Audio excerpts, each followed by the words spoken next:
Alright, hey, Hazelmate here. This is the after action review for the second day of racing for the Stateline Supermoto challenge. So I'm just gonna I'm gonna briefly go over it because it's already been like 2 days since that race. I don't know if I quite remember everything. But anyway, here's the Livy. It made it back. Okay, so anyway, the last day, the Sunday races. Okay. The plan was to race the 85 GP class. All right. The classes are kind of weird for this this event, is what I want to say. It's kind of confusing. There's like a 65 class and a 65/50 and an 85 GP, and for 85 GP, I guess it's okay to have like a 150 because we had 150s. Nobody had like a 230. That's interesting. Yeah, normally you'll see like 230s and stuff, but there was none. Anyway, yeah, so the plan was to race 85 GP, all right? We'll be racing for like 85cc two-stroke bikes and 154 strokes, all right? And what else? There was yeah, so there was like a gas and there was like an ovale. I'm not sure what size. The volley must have been maybe around like a 160 or a 190 or something. But anyway, okay, yeah. So the second day was actually cooler than the rest of the other days, so that was nice. The other days were kind of warm, so I'll say in the afternoon it would get hot. As you can see, my face is all burnt and stuff. All right, he's got a big sunburn going out there, and I forgot to bring my hat. All right, so Hades Mega has to remember to bring his hat. I had to bring my boonie hat. All right, the sun hat. All right, because like man, the sun rays were like really strong there, and yeah, you're just kind of just out there watching the racing, and your face is just getting bombarded by the sun. Anyway, the practice was in the morning, and it was all pavement. So the Sunday was going to be the all pavement racing. And the night before, I had checked the spokes on the bike, and so that one spoke that was like pulled out of the hub a little bit, it actually came out of the hub this time. It was just kind of dangling there. I was like, oh, that can't be good. That could get tangled up in something. So I took it out. I just unscrewed it. And then I noticed all the rest of the spokes are like really loose, so I went and tightened them. And now the wheel is all wobbly because it's like missing a spoke and everything. So yeah, I did a number on the wheels, the rear wheel the day before, is what I'll say. I don't know if it's because like the power we're putting through the rear wheels, or if it's we're jumping the bike really hard. It's probably both of them. Okay, so yeah, so that's why I was glad it was just all pavement that day. All right, and yeah, so we did the practice. I thought the practice was the qualifying, but I don't think it is. They said I think your grid on the heat race is based on how you signed up. Like if you signed up early for the race or later for the race. So I was gridded 7th. All right, and then we did the heat race. And so what happened on the heat race is I got a pretty good launch. All right, I was graded 7th, and I like split lanes in front of whoever was in front of me, and I just took off like a rocket. And then everybody else was right beside me, and I'm coming into that corner real hot, and I'm afraid I'm gonna blow the corner or I'm gonna hit somebody, you know. and yeah, so and then I stopped really hard, and pretty much everyone passed. All right, here we go.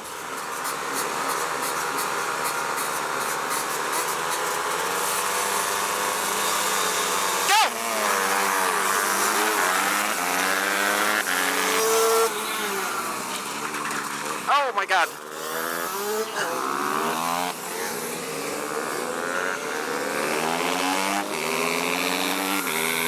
I think that race I finished 7th. Yeah, I finished 7th in that race.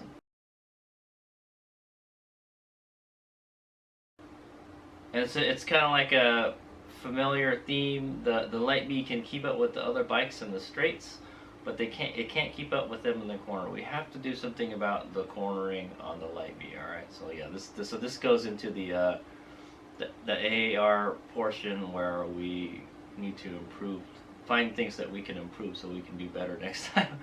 All right. But Hades Omega is planning to put some slick tires on this bike.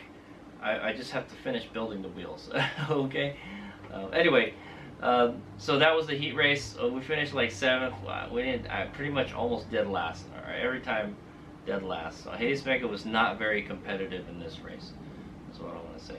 And I didn't like racing in that parking lot. But I was pretty confident. Yeah, but by the 3rd day, I was pretty confident running around the track. So it's just, yeah, I don't know.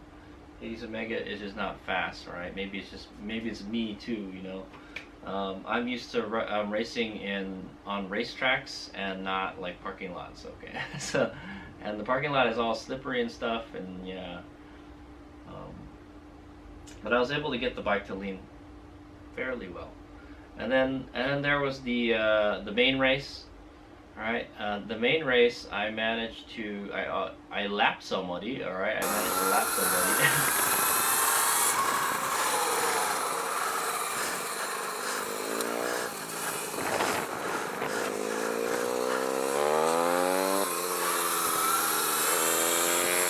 Maybe he's tired or something.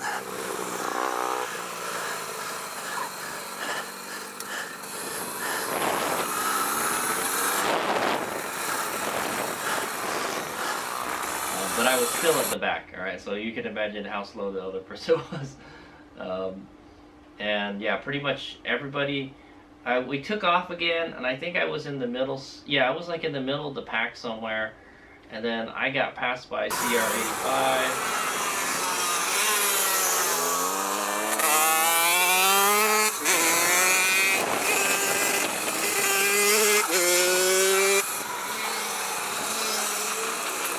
Oh, I blew the corner. Oh.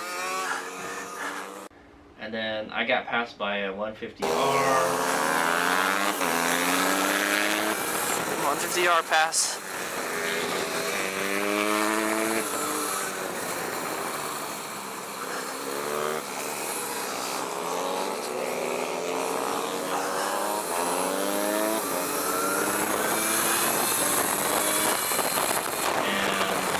Yeah, and then I was in the back again, so it's like that's how it is, you know. That's how you stand against everybody else. Hades Omega is like in the back of the pack. So I'm one of the guys in the back. So I'll say that, you know, there's always those guys that are in the front, while Hades Omega is one of the guys in the back all the time. And I think I managed to finish like 6th place. I think sixth or 7th place, something like that. Yeah, not enough to get a trophy, unfortunately. So Hades Omega didn't do so good that day, and that was pretty much the end of the racing. And then the rest of the day, I just I took all my gear off because I was glad to get it off finally, and then I watched some awesome racing the rest of the day. Check those videos out, especially the pro race. The pro race was pretty awesome. That Lucas Hollenbacher, what a guy! I was supposed to say, he made our guys look kind of slow. So I'll say, all right. Anyway, yeah. So what can we do to improve? Let's try to get some better tires. Okay, I do get the tire. We did have the tire warmers, and I did use them. All right, and they do help during the race. I don't have to worry about warming the tires up for the race. Do we really need tire warmers for this race? Probably not. All right, it was pretty warm. It was like in the 70s and 80s, like the whole day. All right. How did the bike perform? The bike performed pretty damn well, is what I'm gonna say. It would get kind of overheat like the day before, and then it would just go into like a kind of berserk mode where the NXT display would just go haywire, and then you would just get like a whole lot of power. When you twisted the throttle, it just took off like a freaking rocket. And the same thing with the regen. Like you just touch the regen and the back would slide right away. And I actually kind of like that. It's kind of like what the power that I needed. All right, but I tend to tune the bike a little conservative because I don't want it to overheat and stuff. And after the race, I actually felt like the controller and the battery and the motor, because you can't tell how hot everything is with the NXT anymore because it's just freaking gone crazy. So we need to figure out what's wrong with the NXT display. I don't know what's wrong with it, man.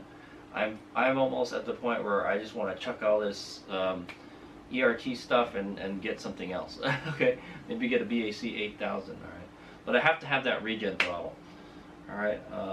Yeah, so the battery worked good. The battery never overheated. I don't even think it broke a sweat. The weather was great. It wasn't like too hot. Okay, it was kind of hot at certain times of the day, but it's not hot enough to make the bike overheat too much. If there's anything that's overheating, it's probably the motor. Okay, I feel that motor's not thing. Also, the chain. I have the 219 chain kit in the front, and then just the the chain on the other side, the secondary drive. Every night I would have to adjust that chain. It would always be loose. So I don't know, the riding that we're doing on the racetrack is wearing out the chains like crazy. Okay, I got one race this weekend, and I think I'm gonna pull that 219 chain off the thing. But well, I don't know. I'll keep it on there until there's no more adjustment, and then we're gonna throw it away. Okay, so, but yeah, it's just like every time I take it out to ride, it stretches. So I think Hayes Mega is. I think I'm just riding the bike too hard. That's what it is. I'm just riding the piss out of the bike. Okay. And then yeah, so I have to fix this wheel now. It's missing a spoke, so I have a bunch of spokes that I bought from Cycle in China, and we'll replace that spoke, and I will see if I can true the wheel up. All right, but these are supposed to be my street wheels. All right, my track wheels, I didn't have them ready in the time for the event, so we didn't think. And I don't have the rear tire anyway, so I only have the front tire right now. So yeah. So Hayes Mega has to get on making those track wheels. I just have to finish tightening them up, and then I think what I might do is just send them to a wheel builder. That's what I'm gonna do, alright? But yeah, and then I don't know, the motor. I kind of want to change the motor to something else. All right, I don't know what there's too many options out there. Hayes Mega was actually planning to install a lightning rods motor in the bike, but Alan never got back to me on it. All right, so I wanted to run that lightning rods motor. That motor can spin like at a really high RPM, and you can just punish it more. So I want to say, and I think that's what I need. I feel like it might be time to change the motor. We're kind of limited by the motor. It just gets too hot with this kind of power that you're putting through it. It wasn't designed for that. But I have to say it's trooper. It's hung in there for like 3 years of Hayes Omega's torture. Okay, but yeah, the bike ran great. Man, I don't know what else. The suspension, I feel the rear suspension is still too stiff, but I think it actually feels a little better now that we've ridden it like really hard. I feel that the spring has gotten softer. The spring is like broken in now. Okay, the spring felt like really stiff before, and now it just kind of has some give to it now. So maybe that's okay. But what I might want to do is maybe put the old shock, and then get a 450 or a 400 rear spring. Okay, so it's not as stiff, because the front is nice and soft now, but the back is not. So that's what I'm gonna say. And yeah, those jumps were just, man, I did not like doing those jumps on this bike. Maybe Hayes Omega, it's probably Hayes Omega also. I'm making the bike go up on the jumps and not out. All right, but that was for yesterday's race. We didn't do any dirt this thing today.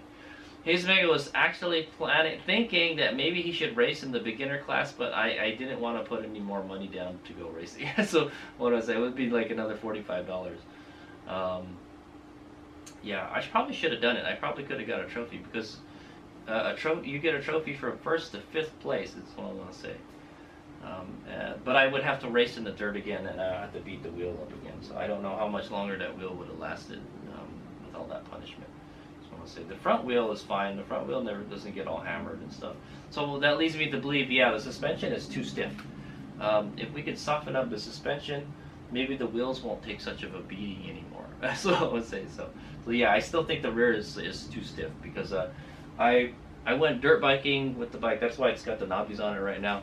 And some of the loops, looks like some of the spokes are like loose, and some of them are bent, because Hayes Mega rode it really hard in the rocks.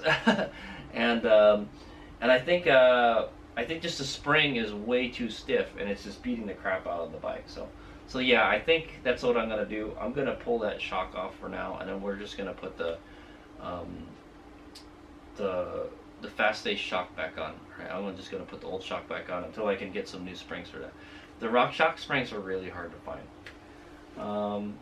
Both of the batteries did really well. All right, I did the same thing I did yesterday. I charged the battery. I charged the big battery up to full, and then I charged the smaller battery up to like 90%, and then we started the race. Like, so I did the practice on the big battery. I pulled it off. I topped it off maybe a tiny bit, so it was around 90%, and then we used the small battery for the heat race, and then we used the big battery for the main race. All right, and that seemed to work fine. If anything, we probably could have just used one battery. Like, the bike ran great. When the temperatures aren't really hot, this bike runs really good. Okay, but if you're running it and we weren't running it that long. We were only doing like four or 5 laps, so we weren't really out there that long. We started at 90% and we ended around like 70%, so we only ate out like 20% of the battery. So we could have probably done multiple races on one battery. But then yeah, your voltage will start to go down and you'll get slower. So it's better to switch batteries. Okay, that's why I got 2 batteries. Okay, yep. So I gotta go patch this thing up for the next race this weekend. Yeah, it's this weekend. Hades Omega will be racing in the Hollister Hills Wild Wabbit Hare Scrabble race. And I will be getting my revenge on the Hollister Hills event again at this time. Okay, last time, if you remember, the chain came off. All right, so that was the Stateline Supermoto challenge 2022. They're not going to do it anymore, unfortunately. So that was a good. Hades Omega felt that it was good that he went there and raced it, even though I didn't do very well. All that means is, if you don't do well, it just means you have room to improve. All right, find out what your weaknesses are and make yourself stronger. Basically, improve upon your weaknesses. So that's what we'll do. Hades Omega is not planning on trying not to do any more Supermoto racing, but there's Supermoto races in September. So I don't know. We'll see how that turns out. Like, Hades Omega doesn't have money to go racing, so that's why I'm trying not to go racing as much as possible. All right, but if it's just a couple races, that's fine. All right, but yeah, basically these are like revenge races. All right, I'm just trying to do better than I did last time, type of stuff. Okay, but it was a great event. We were racing at a casino. I got a couple pictures of myself. I'll put them at the end of the video. You guys can check out. You probably saw them. One of them is probably the thumbnail video. That's what I'll say. Okay, but yeah, still hanging in there. So I'll patch it up for this race this weekend, and hopefully we'll do well in this race. All right. Hades Omega hasn't been doing very well in the Supermoto races, so I don't know what we can do. Hades Omega is thinking maybe we need a different bike. Maybe this one wasn't cut it anymore, man. But I have a whole lot of fun, and a lot of the people are really impressed by what this little bike can do. All right, a lot of people were really interested in the bike and they had comments about it. And I let some of the kids ride it, and they were like, "Whoa!" I let a bunch of people ride it, and they're like, "Man, yeah." Yeah, it is a hoot to ride, I'll tell you that, man. It is a special experience, all right? It's much different than what you'll get on a gas bike, all right? Even in a similar gas bike is what I'm gonna say. So once again, Hades Omega has wowed people. Nobody else goes out there and races an electric bike. Hades Omega is the only one doing it. All right, Hades Omega.